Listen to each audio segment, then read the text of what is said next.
young black A young black equestrian. equestrian. black equestrian. Black equestrian. I'm a young black equestrian. I am a young black equestrian.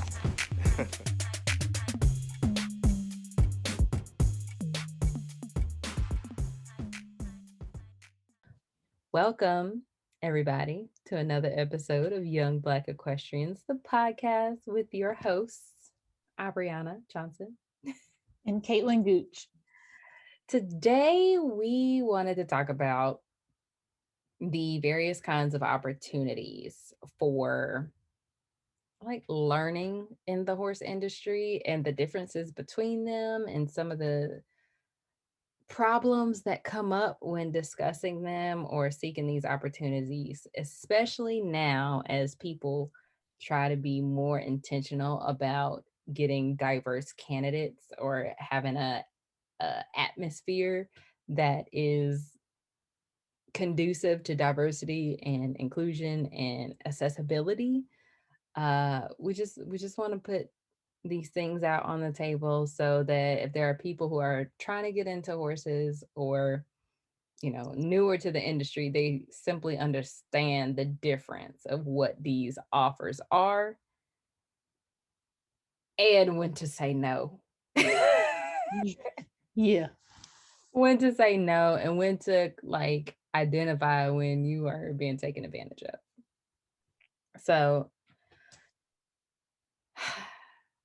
we always say that we didn't come up in the very traditional barn sense. We trail riders, we have our horses at home,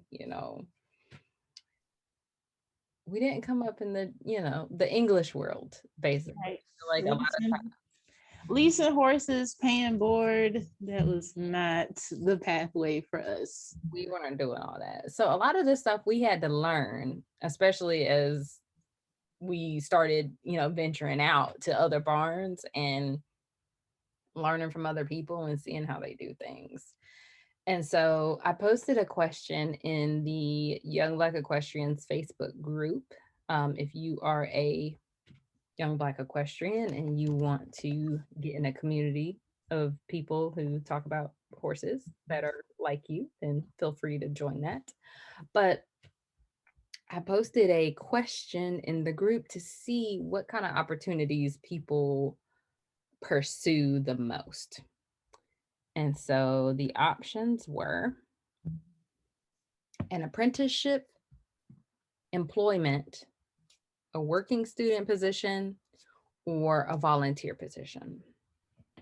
And I feel like it really depends. Like these four options really depend on what the task is or what the job is. So like as an apprentice, you could follow around a trainer, but it's also an option for like a farrier or a veterinarian, or more hands-on jobs, because you are supposed to learn those skills to have that job in the future.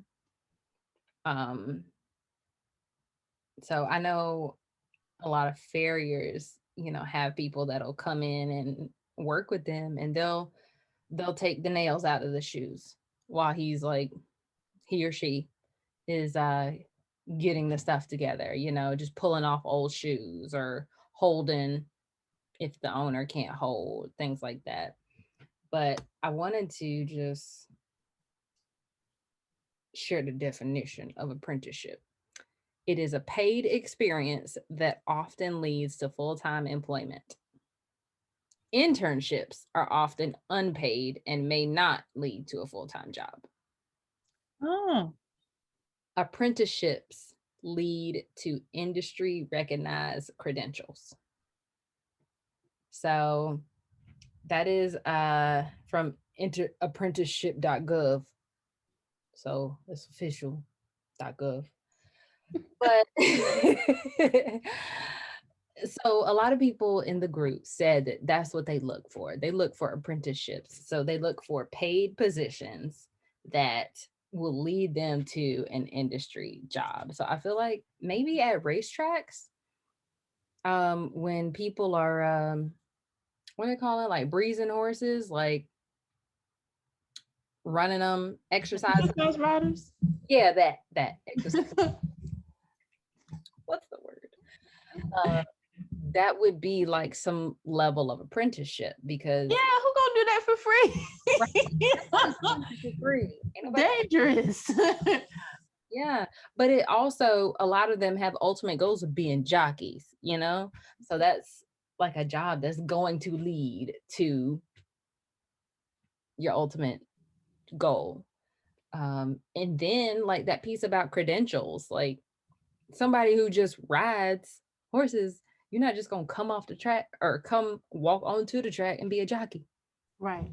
You know, having those credentials saying I've breezed horses for, you know, who's a Mawadi and them over there, that is something that's like, oh dang, she already been riding on fast horses. Those are credentials that he or she can kind of use for their job, their future job. Right. And that sounds more like there's some sort of structure, like, okay, under this apprenticeship, they learn blah, blah, blah, blah, blah. Yeah, that is very true. The next most popular option was employment. Don't really have to explain what that is, but Gotta eat. yeah, people gotta eat. But a lot of times, I mean, horses are expensive, and a lot of people who are in the industry or trying to get into the industry have goals of owning a horse or already own a horse. Right. So they're seeking a job that'll either help them, you know, pay for those kinds of things or give them experience, yes, but still let them pay their bills. Right. So I know that it's hard, and I know that there's a lot of conversation around like how much people should get paid for a certain amount of work. I know there's a lot of like, oh, we don't pay by the hour because then people will drag out the task. They just pay by the day, however long it takes you. This is how much you get paid this day, kind of thing. So it's not here to tell you how to pay, but some people are just looking for jobs. Yes, everything does not have to be about volunteering. Right. Or they don't, maybe they don't have some particular aspiration, you know? They're like, I just want to do, I kind of call it like mindless work, like cleaning a stall. Like you don't really have to think the whole time. You're not like, oh, like analyzing nothing. Like you can literally be thinking about everything else. I mean, everybody thinks about other things while they're cleaning stalls. But it may be that they just want a job where they can do that labor and be done. Like they don't have any like ultimate goals. Mm-hmm. I hired, when I worked at the animal hospital, I had a girl that it blew my mind. She had come from completely different industry, but she volunteered a lot and she was grown. Her fiance took care of most of the bills. Like she was like, I'm just doing a job I like. I was just like, Goals. I don't even need this job. I'm just doing it because I like it. I like it. To pass the time. Yeah. To help you out. Right, basically. And I was just like, okay, you hired. And she didn't want to take on any other responsibility. She didn't want to. I'm like, we didn't really have team leads, but I'm like, if I'm not here, can you answer questions? And she's like, I mean, I can, but she was just like, yeah, I don't need any other responsibility outside of the job that I was hired for. And That part. that was wild. And so I feel like a lot of times when people are hired in barn environments, there is a lot of wiggle room in their job description, or it's just simply not specific enough. Mm-hmm. And, they go from, oh yeah, help feed and turn out horses and clean stalls. Okay, cool. To um fixing fences and painting and Being there when the farrier gets there. right, holding for vet appointments and stuff and blanketing at all these different temperatures, all these different freaking blankets and like all this stuff, which is fine, but I just feel like there's a lot of times where there's a difference between like a regular barn staff and a barn manager. And Mm-hmm. if you are going to, if this is going to be expected from somebody, it needs to be said in the beginning and Right. they need to be compensated for it appropriately.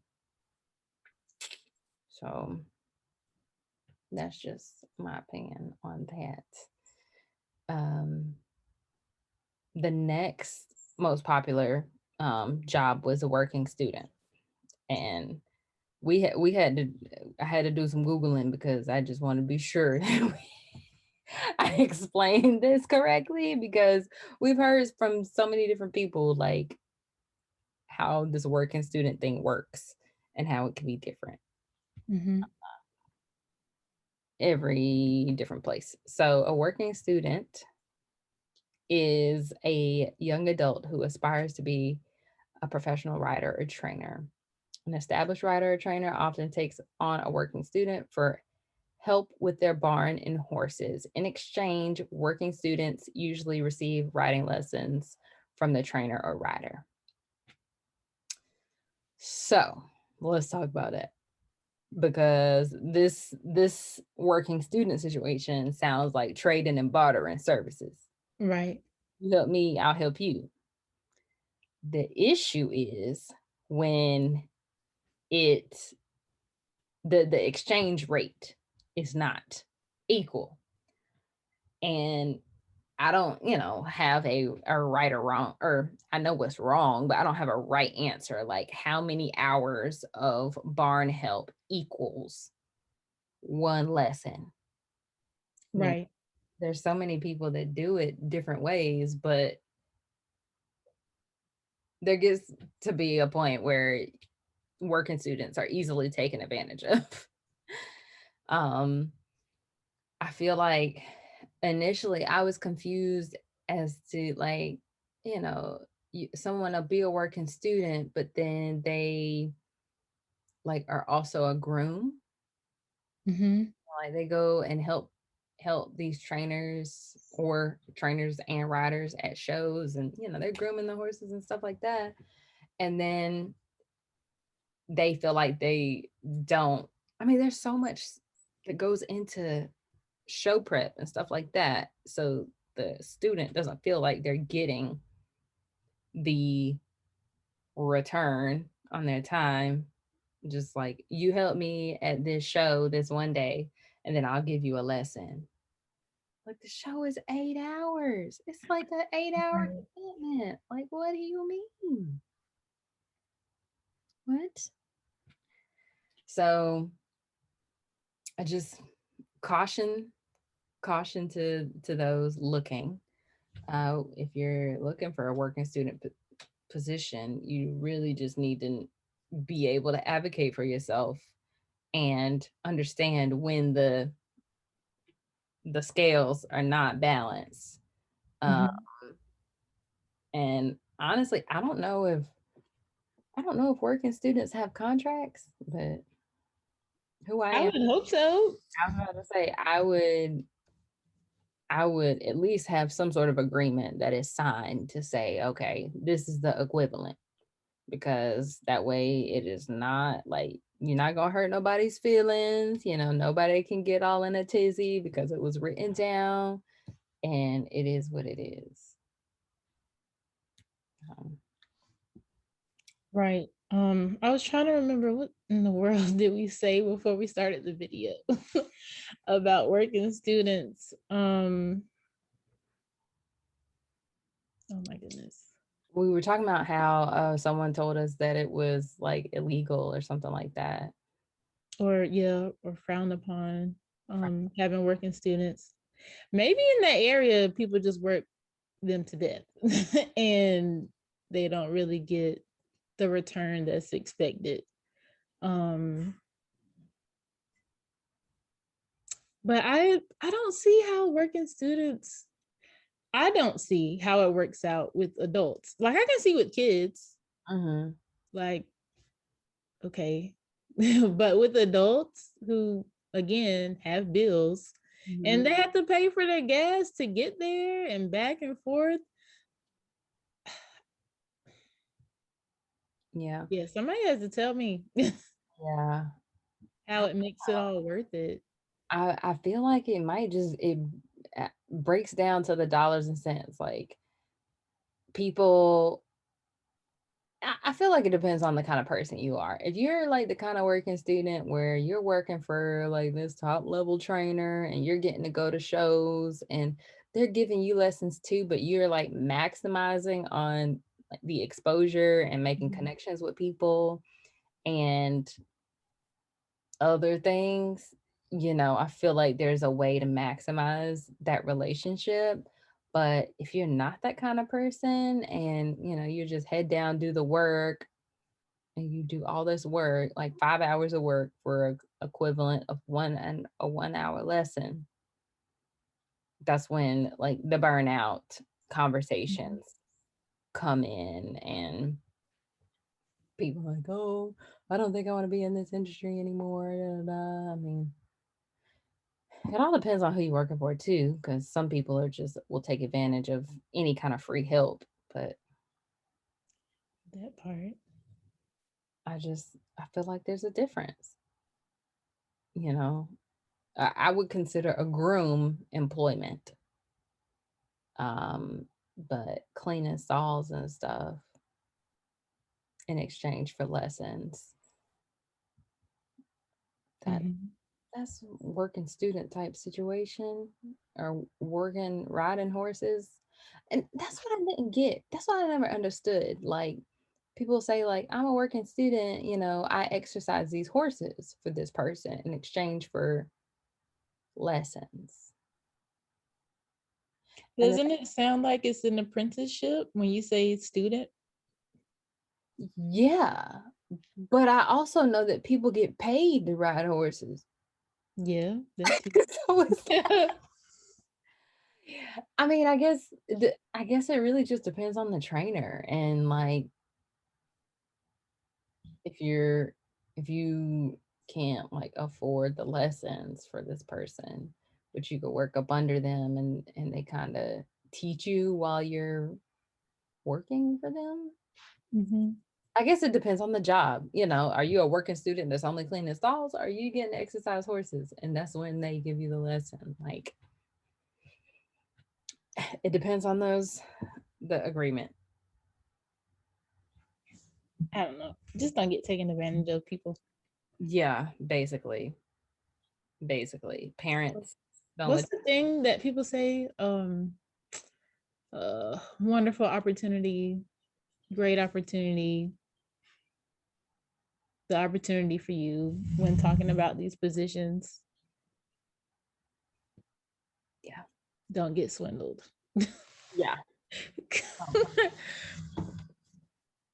The last option that not very many people chose was volunteering, which when you were looking to get into the industry, especially when you're younger and don't have bills, like, I mean, we got to look at the demographic of the people that we asked. They are definitely adults, so I can see why they wouldn't have very many choices for volunteering. But as younger kids, I volunteered a whole bunch of places. A lot of kids have to volunteer for school.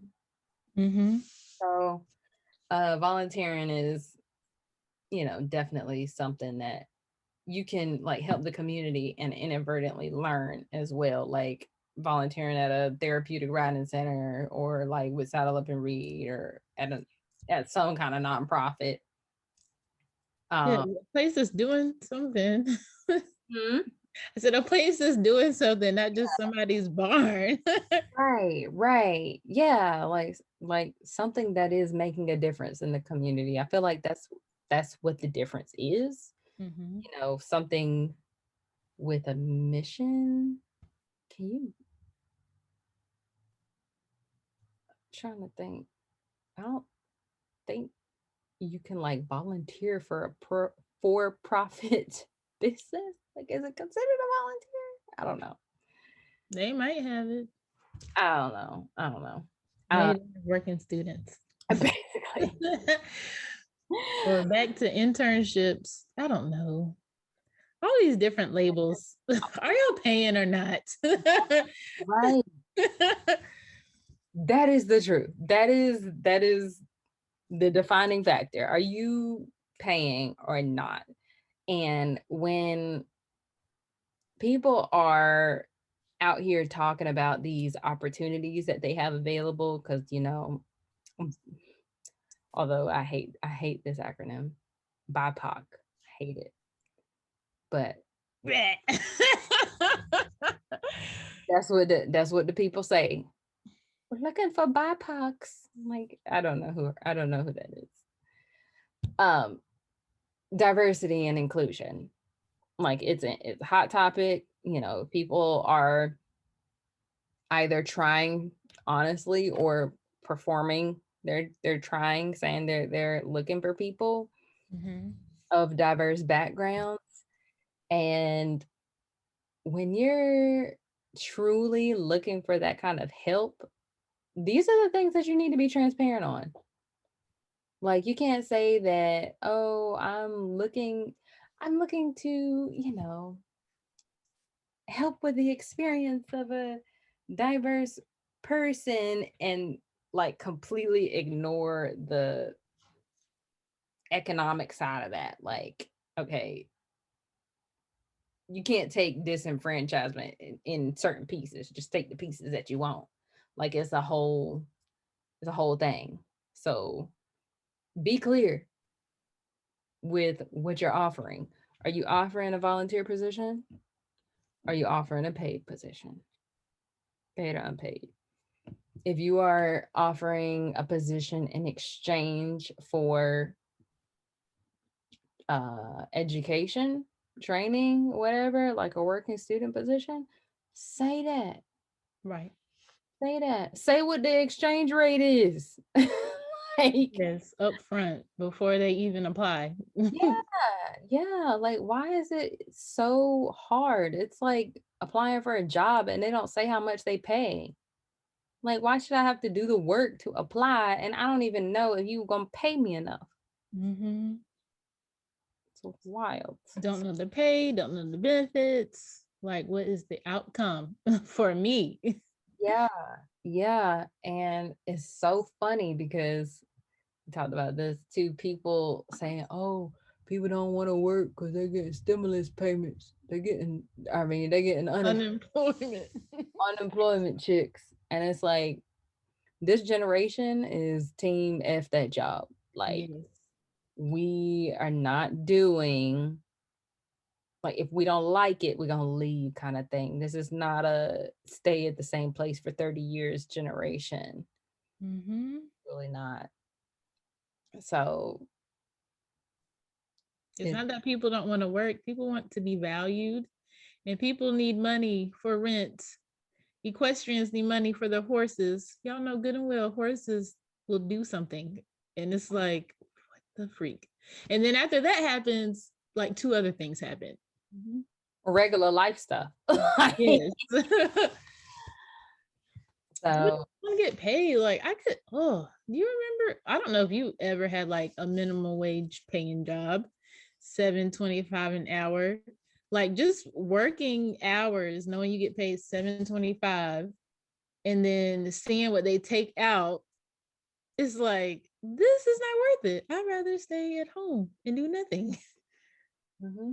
Because at that point, you basically paying to put gas in your car to go to work. yeah, and a lot of people drive to these barns. Yes. Good ways just for that experience, just for that. opportunity. You know somebody who drives what, an hour?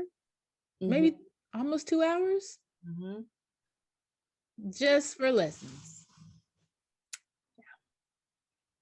So if somebody's willing to commit like that, y'all need to make it worth it for real. Yeah. And I feel like that, like so many barn owners, I see these groups on Facebook and they're like, oh, we're trying to find good help, can't find good help. And I'm like,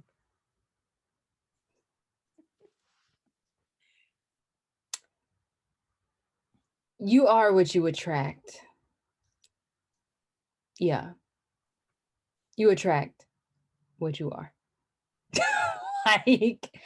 And I feel like a lot of times, I worked in barn situations where the instructions are not consistent. Things are different every single day. Like, oh, I changed my mind kind of thing. There's like preferential treatment. Somebody gets something over somebody else. And, I believe in that energy, man. And you sit here and say, like, I need help, I need help, I need help. And that's the kind of business you run, then you're going to attract those kind of wish-washy people. So that's just my 2 cents on that. If you want quality help, you do have to, be a quality person. Yeah. And if your business, barn or whatever has some sort of drama, I think there's people that you can hire to help fix that before trying to bring somebody in, especially people who are looking for Black and people of color to come work or volunteer. Like, don't just come invite us into the mess. Because y'all know how y'all's environments are before those people get there. Yeah. I feel like that was one of the big questions the summer of 2020. We're gonna like be old and be like, yeah, the summer 2020 to our kids, grandchildren. But people are like, oh, how do I get Black, kids of color into my barn? Yada yada yada. And it's just like, yo, like, don't be weird about it. Like, do you even know any Black people? Right. Like, talk to them like regular people. Right, like regular people. When you see somebody walking by, do you make it awkward? Right. Yeah. Like, I mean, a lot of kids that are in the horse industry are in other sports. They're not walking around. Where the Black kids? Yeah. Well, I mean, even if you're like, oh, my daughter has to go to volleyball practice. Are there any kids that want to also ride horses that are in these other sports, playing basketball, playing football? Because they got off seasons. Yeah. And then Adam had said on Winter Circle Wednesday that he recruited someone that played football at his college to come ride horses. Oh my goodness. My dad was watching PBR and I don't know the bull rider's name, but he was recruited into this because a bull riding coach saw him at college. He was roller skating and he went up to him and was like, you need to be a bull rider. Not only did he become a bull rider, he's also a veterinarian. And I just thought that was the coolest thing in the world. What are the odds? Right. Like, wow. A bull rider and a veterinarian. Like, how often I was just listening because my dad had the TV on. I wasn't even watching it. I was like, wow, that is pretty freaking cool. Like, somebody just sees you roller skating and they're like, you should be a bull rider. Like, wow. So yes, recruit them people, talk. Yeah, that's wild. That's wild. But yeah, that's how just don't be weird. Find people out in the wild and invite them to your barns, do things like, I know we talked about naming camps like Black Kid Camp. Don't do that. Don't do that, please. Don't do that. You can put requirements in the application or something, or the description. Yeah. Just say we've got some lessons sponsored for kids of color, so you want to come, kind of thing. Yeah. Unless you're Black, you can do what you want. Keep the oppressed how to be oppressed. So yeah, that's main takeaway from this is if you have opportunities, if you're really like, I understand what the problem is and I want to be a solution, be clear. Just say what it is, don't be weird about it, and then don't get offended when people ask questions because you weren't clear. No DM for details. Right. That irks me so bad. Like, somebody ask a question on a thread and it's like, yeah, I'll message you. And I'm like, daggone, I had the question too. Why you gotta message them? Just say it. Oh my goodness. That annoys me.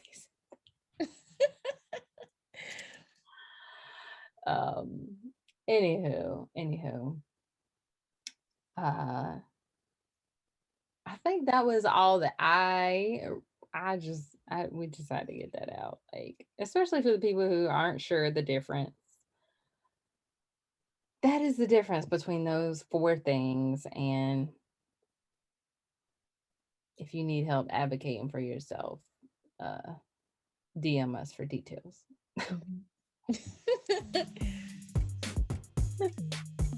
Thank you for tuning in to another episode of Young Black Equestrians. Head over to our Facebook or Instagram pages and let us know what you thought about that episode. Leave us a review on Apple Podcasts and have the opportunity to be featured in our next episode. See you next week.